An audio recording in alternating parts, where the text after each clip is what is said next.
But the circumstances are that he was able, how I don't know, I asked the question over and over again, to get on a roof within firing range of the former President of the United States. I can't explain how that could happen, because I've been to these events as you have too, and the security that is used by the Secret Service, the FBI, and local law enforcement, particularly when it involves a president or former president, is just all-consuming, as it should be. Let me say at the outset, it is a miracle that Donald Trump is alive today. If you saw that scene, and many of us seen it over and over again, if that bullet would have been 1 inch in another direction, I'm afraid he would have given his life to this assassination attempt. But thank God he survived. Our thoughts and prayers are with him and his family, and the families that were affected by this. I think Congress has a responsibility here to ask the hard questions.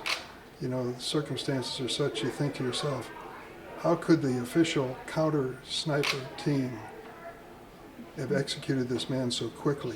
He was that within their line of sight, and they were able to respond so quickly, and yet not identify him in advance before he fired these rounds. These are some fundamental questions which I've asked myself, and I've asked them, and they don't have the answers yet. You're hearing across the board in the United States the response to the attempted assassination on Donald Trump. Politicians of all political stripes are saying it's time for us to take a hard look at our business and what we're saying about one another and the impact that it's having on people. That's long overdue. I think his message last night from the Oval Office was really important for all Americans to hear, that we need to, again, lower the political temperature, come together, we can agree to disagree, and we can do that peacefully. I think that was his message last night. I thought that was important too. President Biden talked a lot about, not normalizing an escalation in political violence. We've seen over the years the rhetoric has heightened up a lot when it comes to political violence on both sides of the aisle, but in your view, how much responsibility does Donald Trump bear when it comes to discussions about political violence and rhetoric on that?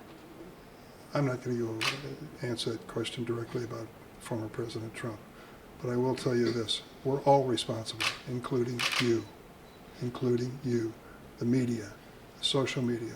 All of us have a responsibility to make it clear that those who are preaching violence are unacceptable, regardless of their political stripe.